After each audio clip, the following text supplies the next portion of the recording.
베드로 사도가 이제 나그네로 살아가는 이 세상에서 이제 신자가 필연적으로 악과 죄를 만날 수밖에 없는 그런 형편에 있다는 것을 우리가 계속 얘기하면서, 그렇게 악을 만나고 죄를 만날 때 악을 악으로 갚지 않고 욕을 욕으로 갚지 않고 오히려 그 사람들을 향해서 복을 빌어주고 악에서 떠나 선을 행할 수 있도록, 그래서 화평이 그 심령 안에 이루어질 수 있도록 악을 선으로 이기는 그런 삶에 대해서 베드로 사도는 계속해서 도전을 던져주고 있습니다. 그러면서 신자는 하나님의 은혜로, 예수 그리스도의 은혜로 말미암아 우리의 심령에 그 믿음이 생겨나 신자가 된 자녀라면 그저 나 구원받았다, 나 이제 천국 간다, 그래서 이 세상에서 그 하나님 백으로 잘 살다가 천국 가면 된다로 끝나지 않고, 이 세상에서 만나는 그 악, 그 죄와 필연적으로 싸움을 하며 내 안에 있는, 그리고 가정 안에 있는 일터와 삶터 안에 있는 그 죄악들과 싸움을 하는데, 그 방법들이 악을 악으로 갚는 게 아니라 선을 행함으로, 적극적으로 선을 행함으로, 이 악이 횡행한 세상에서 그 악으로 내게 다가오는 사람에게 선을 행했을 때 오히려 바보가 되기 쉽고 이용당하기 쉬운 세상에서, 오히려 그런 세상에서도 선을 행하는 자로 우리를 부르셨다는 것을 사도 베드로는 계속해서 말하고 있는 것입니다. 앞에서 본 것처럼 우리의 일상, 국가와 지도자, 주인과 종, 남편, 아내, 그리고 교회와 성도들과의 관계에서 모든 부분에서 말이죠. 근데 오늘 본문에서는 정말 독특한 부분이 있거든요. 15절을 같이 한번 읽어보시겠습니까? 15절. 독특하면서도 아주 중요한 부분일 수 있는데요. 15절을 같이 읽어보겠습니다. 시작. 너희 마음에 그리스도를 주로 삼아 거룩하게 하고 너희 속에 있는 소망에 관한 이유를 묻는 자에게는 대답할 것을 항상 준비하되 온유와 두려움으로 하고. 아멘.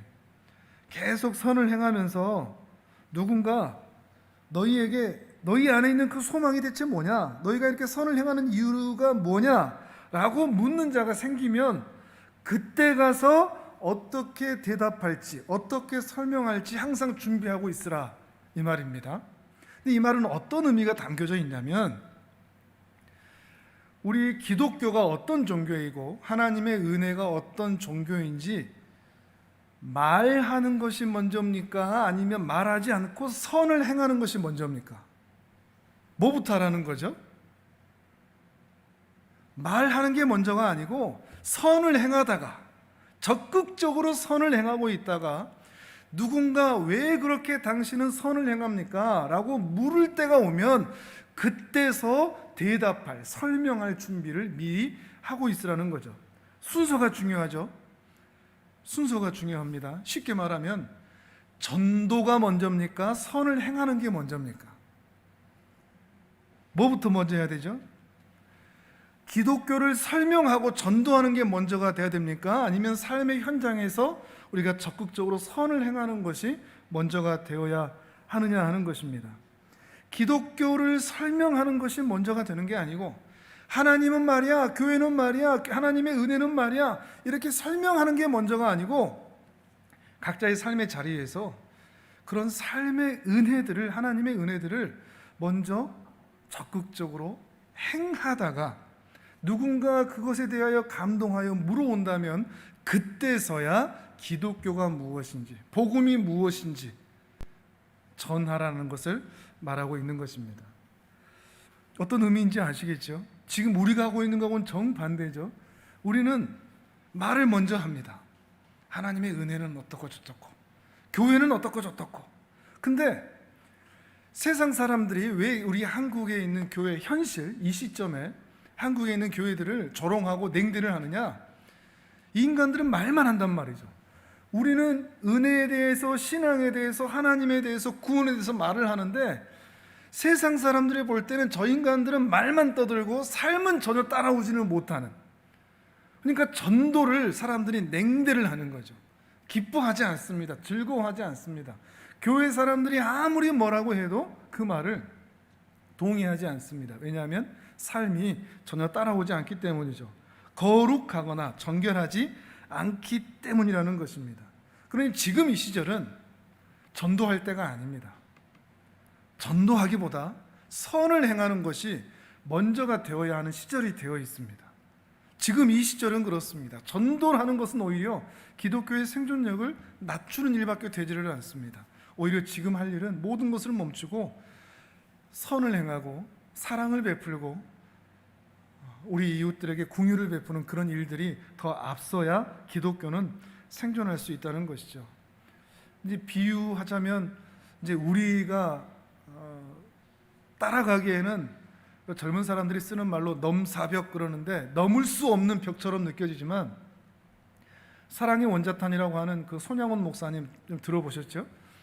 그 목사님이 자기 아들을 죽인 공산당원 양재선 씨, 그 사람을 양아들 삼은 것 때문에 많은 사람들에게 충격을 주었지 않습니까? 왜 그게 충격이 됩니까? 우리에게 누가 내 아들을 죽인 것만 아니라 손찌검만 꿀밤만 놔줘도 우리는 기분이 나쁘고 쫓아갑니다.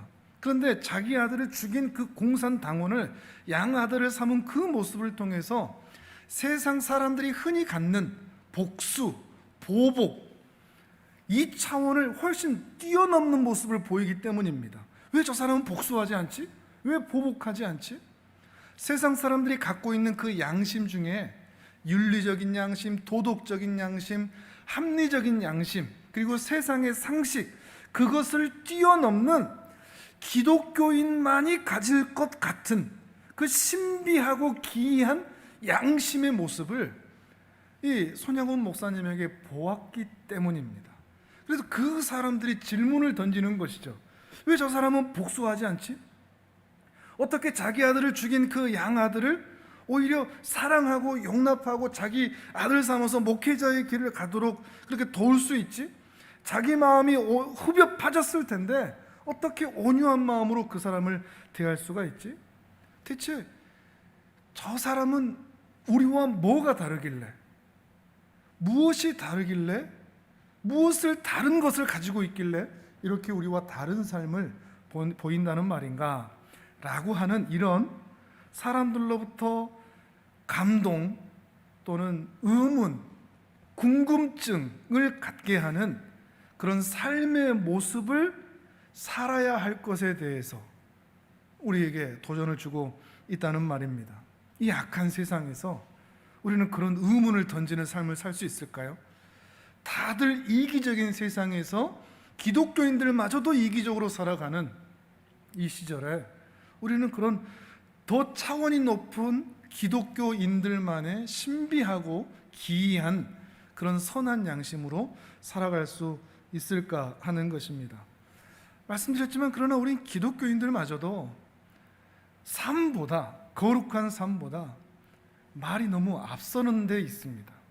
소위 전도한다는 것, 그 전도한다는 게 정말 이웃사랑에서 시작되는 건지 아니면 자기 만족인지, 버스에서 전도하고 지하철에서 전도하고 집집마다 찾아가고 하는 또 전도대를 만들고 하는 그것을 통해서 결국에 남는 거는 뭔가 하면 나 뭐 하나 했다, 신앙을 위해서, 교회를 위해서 내가 뭐 하나 그래도 기여했다, 전도 하나 했다, 이런 자기 의밖에 안 남습니다. 그리고 그렇게 사람들이 많은 데 가서 전도하는 게 믿음이 좋은 것이냐, 그렇게 남아있는 거죠. 소위 그렇게 해본 사람들은 말이죠.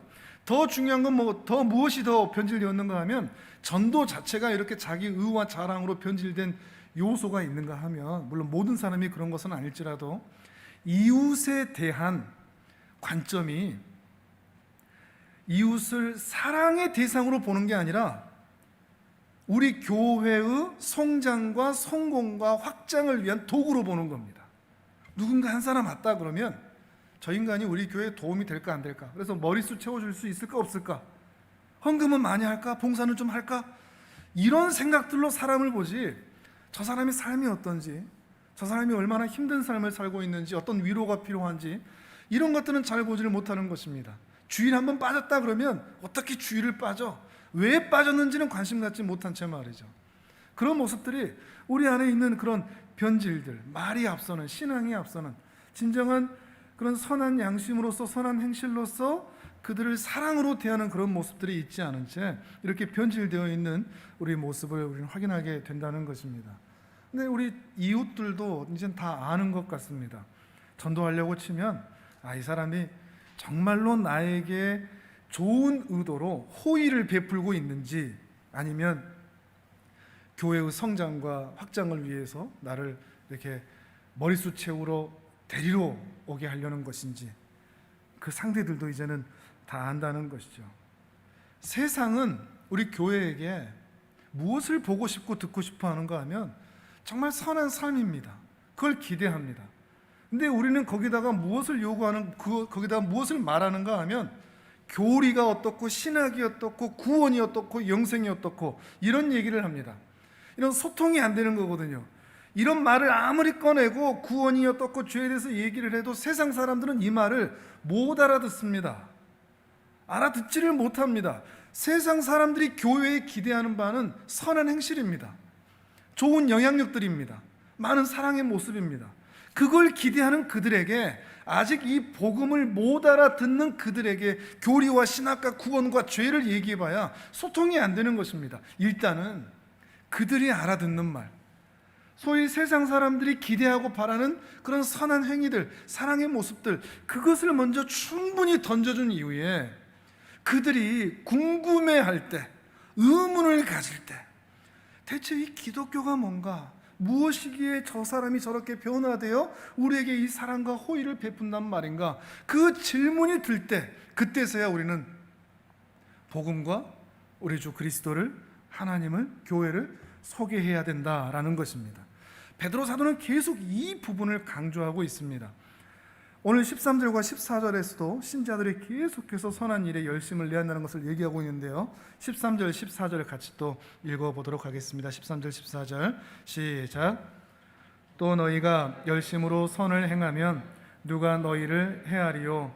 그러나 의를 위하여 고난을 받으면 복 있는 자니 그들이 두려워하는 것을 두려워하지 말며 근심하지 말고. 아멘. 열심으로 선을 행하라. 열심으로 선을 행하라. 근데 어느 정도까지 선을 행하냐 하면 자기 만족이 아니라, 누군가 기독교가 마음에 안 들어서 내가 저 교회, 내가 저 성도, 내가 저 목사, 내가 한번 태클 한번 걸고 해코지 한번 해야 되겠다라고 마음을 가졌다가도 그 교회나 목회자나 성도가 하는 그런 삶의 모습을 보고서는, 야, 저 사람한테는 내가 해코지 하면 안 되겠다, 내가 저 교회에는 저렇게 좋은 일을 하는 곳에는 내가 반대를 하면 안 되겠다라는 생각이 세상 사람들이 들 정도로, 가질 정도로 신자가 선을 열심히 행하라는 말입니다. 돌멩이 던지려는 사람을 자연적으로 내리게 할 정도까지의 선을 행할 것에 대해서 선을 열심히 행하라라고 말하는 것이죠. 더 나아가서 의를 위하여 고난을 받으면 복이 있다 얘기합니다. 바꿔서 얘기하면, 내가 선을 행하는 것 때문에, 내가 좋은 일을 하는 것 때문에 고난 받아도, 손해를 봐도, 그것 때문에 내가 상처를 받게 되더라도 계속해서 멈추지 않고 선을 행할 수 있는 것까지를 말하고 있는 것입니다. 손해봐도 괜찮다, 난 그래도 선을 행하겠다. 내가 이 일 때문에 상처를 받아도 되고, 내가 재산상으로나 또 감정상으로나 어려움이 있게 된다고 할지라도 나는 그래도 선을 행하겠다라고 하는 그런 마음을 가진 그 사람이 참으로 선을 행하는 자요, 그리고 그 사람이 참으로 복이 있다 얘기를 하는 것입니다.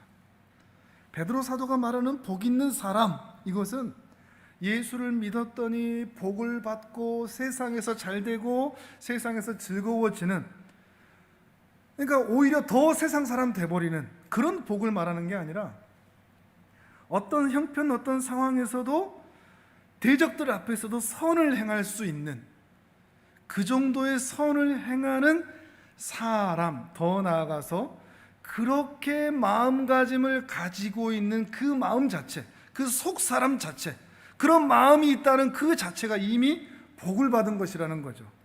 그러니까 그렇게 선을 행하면 복이 따라와서 뭔가 잘 된다 이런 의미가 아니라 그렇게 선을 행하고 있는 그 사람 자체가 이미 복을 받은 상태여서 그 마음 안에 하나님의 선과 은혜가 가득하다.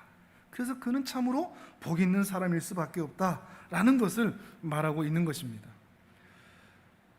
저도 이렇게 설교로서 말은 하지만 말하는 게 참 부끄러운 그런 말씀이라고 할 수 있겠습니다. 우리가 어떻게 이렇게 살 수 있을까라는 생각이 들기 때문이겠죠. 어떤 사람이 살 수 있느냐? 답은 하나뿐인 것 같습니다.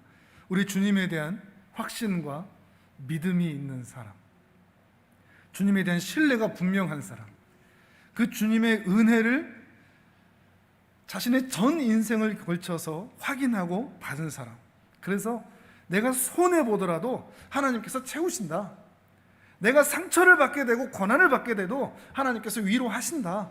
이런 분명한 확신과 은혜의 경험이 있는 사람만 이렇게 선을 행하는 자로, 말만 떠드는 자가 아니라, 입으로만 신앙생활 하는 자가 아니라 삶 전체를 예수 그리스도 닮은 사람으로서 살아낼 수 있게 된다는 것입니다.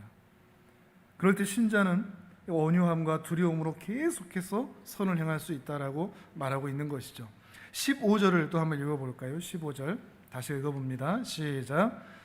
너희 마음에 그리스도를 주로 삼아 거룩하게 하고 너희 속에 있는 소망에 관한 이유를 묻는 자에게는 대답할 것을 항상 준비하되 온유와 두려움으로 하고. 아멘.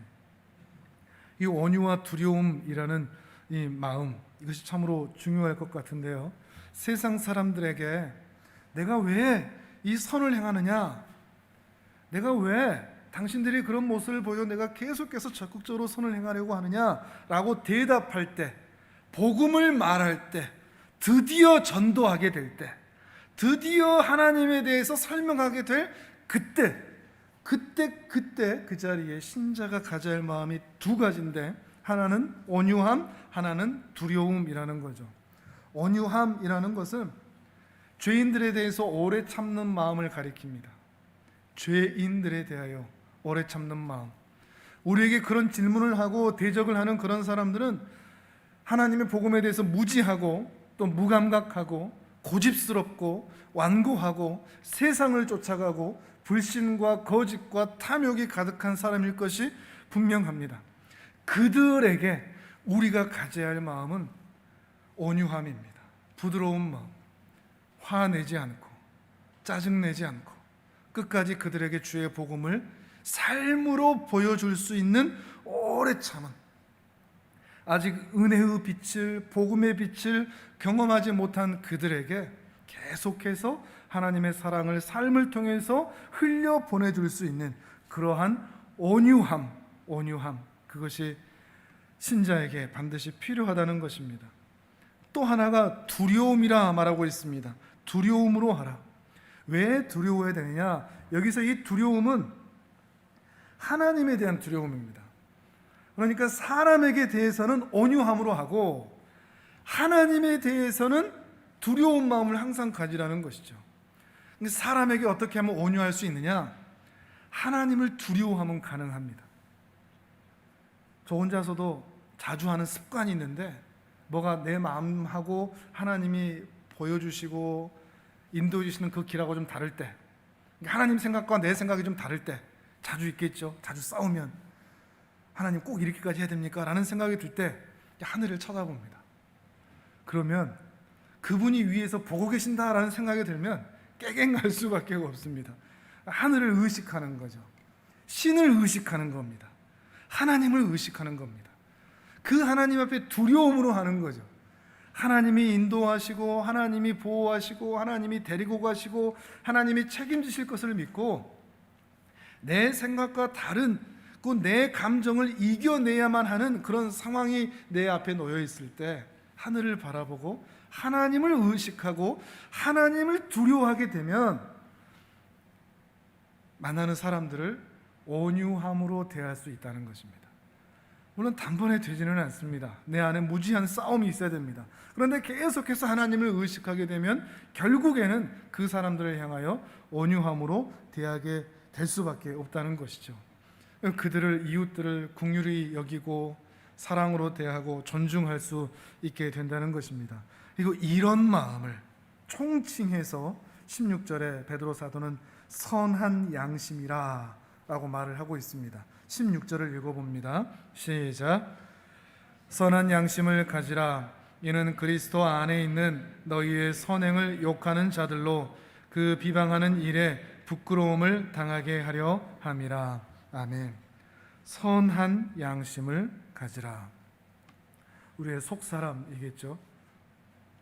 선한 양심이라는 것은 처음에 손양호 목사님에 대한 말씀을 드릴 때 몇 가지 말씀을 드렸듯이 세상 사람들이 갖고 있는 상식 수준 또는 윤리, 도덕적으로 착하다, 나쁘다라고 하는 그런 윤리, 도덕적인 합리적인 세상 사람들도 가지고 있는 그 양심의 차원을 넘어선 선한 양심을 말합니다. 다윗이 하나님께 범죄한 이후에 나단 선지자에게 기도했을 때 주여 정결한 마음을 주옵소서라고 했던 그 정결한 마음 같은, 또 바울이 디도에게 말을 할 때 깨끗한 양심에 대해서 설명했을 때 그런 표현들, 깨끗해진 양심, 회복된 양심, 비틀어진 양심이 아니라 회복된 양심, 정결한 마음, 하나님의 말씀의 기준이 맞추어진 그런 양심, 내가 옳고 그르다는 것 판단이 기준이 된 내 가치관에 의하여 세워진 양심이 아니라 하나님의 말씀에 의하여 세워진 양심, 하나님의 옳고 그름이 나에게도 똑같이 옳고 그름이 된 그런 양심, 하나님의 마음을 기쁘게 하고 하나님의 마음에 합한 그런 양심, 그런 양심이 우리 신자에게 있어야 할 것에 대해서 말하고 있는 것이죠. 그러니까 결국에는 선한 행실이라고 하는 것은 바로 이 선한 양심에서 출발하는 것입니다. 내면에는 선한 양심이 있어야 되고 외적으로는 선한 행실이 나타나야 하는 것에 대해서 말하는 것이죠. 이게 그리스도인이라는 겁니다. 예수 믿는다는 게 뭐냐? 교회 다녀요, 이걸로 끝이 아니라는 거죠. 세례 받았어요, 이걸로 끝이 아니라는 겁니다. 나 예배 드렸는데 이걸로 끝이 아니라는 거죠. 정말로 그리스도인이라면, 그리스도의 제자라면, 하나님의 자녀라면 내면에는 선한 양심이 세워져야 하는 것입니다. 세상 사람들과는 비교할 수 없는 그 깨끗한 회복된 정결한 마음의 그 양심, 또한 외적으로는 세상 사람들과 마찬가지로 비교할 수 없는 선한 행실들, 돌을 들었다가도 그 사람의 행실을 보면 돌을 내릴 수밖에 없을 정도의 차원이 다른 그런 선한 행실, 그것이 바로 제자다움이라고 하는 것입니다. 그럴 때 16절 후반부 얘기하는 것처럼 세상 사람들이 부끄러움을 당하게 될 거다. 그때서야 세상 사람들이 교회를 향해서 고개를 숙인다는 겁니다. 교회는 다르구나 라는 것 때문에 말이죠. 근데 지금 이 시절 교회를 향해서 세상 사람들이 고개를 숙이나요? 전혀 없죠. 최근에 평등법 또는 차별금지법 이런 것들이 법으로 제정된다 그럴 때 목회자들이 모여서 그것에 대해서 하면 안 된다 반대를 아무리 하는데 그 교회의 성도들 빼고는 아무도 호응을 하지 않습니다. 언론이고 뭐고 콧방귀를 낍니다. 왜 이렇게 되었겠습니까? 선한 양심도 선한 행실도 교회 안에서 사라졌기 때문에 아무리 옳은 말을 한다고 해도 듣지를 않는 겁니다. 지금 우리 시대의 문제는 복음이 약해진 것도 물론 있겠지만 그것을 따라서 선한 양심과 선한 행실이 사라졌기 때문이라는 것입니다. 소위 믿음은 있습니다. 그래서 은혜는 받았습니다. 그래서 예배도 드리고 나는 죽으면 천국 간다는 그 믿음도 있습니다. 근데 믿음은 있는데 은혜는 있는데 선한 양심은 없고 선한 행실도 사라진 시대가 지금 우리가 살고 있는 이 시대의 교회와 신자의 모습이 아닐까 싶습니다. 그럼 우리가 살아야 할 삶은 분명하겠죠. 한국교회 전체를 우리가 바꾸지는 못하더라도 적어도 내가 존재하는 1터와 3터에서는 뭔가 다른 모습, 선한 행실, 그리고 선한 양심이 나타나는 그런 모습을 우리 주변에 보여야 한다는 것입니다. 그리고 그것을 인정할, 그래서 주위 사람들이 우리의 모습을 보고 고개를 숙일 수 있는, 인정해 줄 수 있는, 야, 저 사람은 뭔가 다르긴 다르다, 사는 게 다르다, 우리와 다르다, 우리는 그냥 이렇게 살아갈 수밖에 없는데 저 사람은 말하는 거, 생각하는 거, 행동하는 거, 바라보는 어떤 기준, 가치관 다르다. 그제서야 세상이 그 신자와 교회를 향해서 고개를 숙이게 된다는 것이죠. 그리고 이것이 바로 하나님의 뜻이라 이야기를 합니다. 17절을 읽어보겠습니다. 17절 시작. 선을 행함으로 고난 받는 것이 하나님의 뜻일진데 악을 행함으로 고난 받는 것보다 나으니라. 아멘. 악한 길 가다가 고난 받는 거를 고난으로 인정을 해줄 수 있을지는 모르겠으나 그건 일단 제외해놓고, 나쁜 짓 하다가 어려움에 빠진 거 그건 제외해놓고 선을 행하다 고난을 받으면 그게 바로 하나님의 뜻이다. 곧 선을 행하는 것이 하나님이 기뻐하시는 것이다. 혹 뭐가 있어도, 고난이 있어도, 어려움이 있어도, 상처를 받아도, 고난과 어려움과 손해가 예상되어도 선을 행하는 것을 하나님이 기뻐하신다 하는 것입니다. 이 베드로전서 말씀을 통해서 우리의 신앙에 조금 더 진전이 있으면 좋겠습니다. 좀 더 다른 모습으로 우리가 살았으면 좋겠습니다. 분명히 베드로전서 이 말씀을 전하는 저부터 너무 부담스럽습니다. 어떻게 이렇게 사는가? 근데 이 말씀을 들으면 들을수록 베드로 사도는 그 핍박 가운데 있는 나그네와 같은 신자들에게 신앙의 성숙을 과제로 던져주고 있는 것 같습니다. 너희는 세상 사람들과 똑같이 살 사람들이 아니야. 좀 다른 삶을 살자. 우린 제사장 나라요, 하나님의 택하신 민족들 아니냐, 족속들 아니냐. 우린 세상 사람들하고 같은 길 가지 말자. 나그네로 왔으나 악과 죄와 싸우면서도 악을 악으로 갚지 말고 욕을 욕으로 갚지 말고 선으로 우리 악을 이기자. 선한 양심을 가지고 선한 행실을 행하며 그리스도인답게 살자라고 그 시절의 그리스도인들에게, 그리고 오늘 우리에게도 똑같이 도전을 하고 있는 것 같습니다.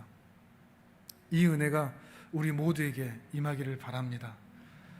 믿음은 있으나 선한 양심과 행실이 사라진 무수한 그리스도인들의 틈바구니 속에서 우리는 믿음을 가지고 선한 양심과 선한 행실로 적어도 우리가 속한 삶의 자리에서는 그 몇몇 사람에게라도 감동을 줄 수 있는 그런 복된 은혜의 길을 걸어가시는 귀한 하나님의 사람들 되시기를 주님의 이름으로 축복합니다. 아멘. 우리 전 함께 기도하겠습니다.